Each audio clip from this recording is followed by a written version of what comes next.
Show में हम सीखने वाले हैं कुछ ऐसे फ्रेजेस जो आप अपनी डे टू डे लाइफ यानी कि डेली रूटीन में बोलते हैं। जैसे कि आप सुबह उठते हैं, फिर आप फ्रेश होते हैं, फिर आप ब्रश करते हैं, फिर आप अपना बिस्तर बनाते हैं।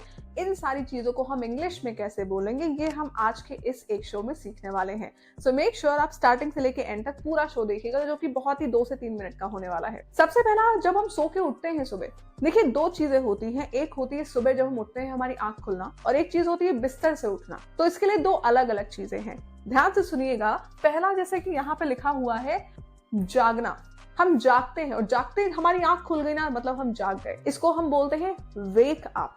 फॉर एग्जाम्पल, मैं सुबह 5 बजे उठता हूँ, मैं सुबह 5 बजे उठता हूँ। So I wake up at 5 AM in morning. I wake up at 5 AM in morning. सिर्फ जागने के लिए वेक अप, और उठने के लिए हम गेट अप का यूज करते हैं। बेड से आप उठ गए, आप अपना काम करने लगे, तो उसके लिए गेट अप का इस्तेमाल होता है। I get up at 6 AM in morning. जागने के लिए वेक अप एंड उठने के लिए गेट अप। उसके बाद हम क्या करते हैं? उठने के बाद हम यूजुअली क्या करते हैं? अपना बिस्तर ठीक करते हैं। तो बिस्तर बनाने के लिए हमारे पास एक वर्ड होता है मेक बेड। बिस्तर बनाना, जिसको हम कहते हैं बिस्तर ठीक करना, इसके लिए हमारे पास एक वर्ड होता है मेक बेड। मैं उठने के तुरंत बाद अपना बिस्तर बनाता हूं। I make my bed soon after getting up.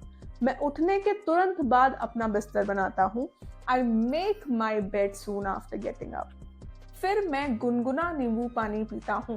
गुनगुना, इसको हम इंग्लिश में बोलते हैं ल्यूक वार्म। एक चीज होती है हॉट यानी कि गर्म, एक चीज होती है कोल्ड यानी कि ठंडा।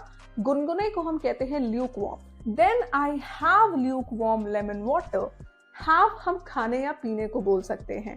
आई ईट माई लंच या आई एट माई लंच की जगह हम प्रेफर करते हैं आई हैड माई लंच या I am having my lunch. उसी तरीके से पीने को हम बोल सकते हैं then I have lukewarm lemon water. फिर मैं अपने दांत साफ करती हूँ, इसको हम बोल सकते हैं then I brush my teeth. दांत साफ करना, ब्रश करना, then I brush my teeth. उसके बाद हम क्या करते हैं? उसके बाद हम एक्सरसाइज करते हैं। एक्सरसाइज करना, कसरत करने को हम बोलते हैं एक्सरसाइज, और वर्कआउट या वर्किंग आउट। मैं रोजाना कसरत करती हूँ। आई वर्क आउट डेली और आई एक्सरसाइज डेली। नहाने को हम कहते हैं टेक अ बाथ और टेक अ शावर। अब टेक अ बाथ और टेक अ शावर में भी थोड़ा सा डिफरेंस है। टेक अ बाथ का मतलब होता है आप बाल्टी मग्घा लेकर नहा रहे हैं, लेकिन टेक अ शावर का मतलब होता है कि आप प्रॉपर शावर के नीचे खड़े होकर नहा रहे हैं।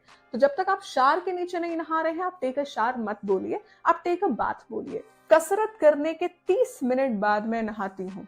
आई take a shower 30 minutes after exercising slash working out. आप या तो एक्सरसाइजिंग बोल सकते हैं या फिर आप बोल सकते हैं आफ्टर वर्किंग आउट। कसरत करने के 30 मिनट बाद मैं नहाती हूँ। इसी तरीके से नई नई चीजें सीखने के लिए आप इस सीरीज को डेली बेसिस पे देख सकते हैं, और अपना फीडबैक हमें देना बिल्कुल ना भूलें। Thank you so much.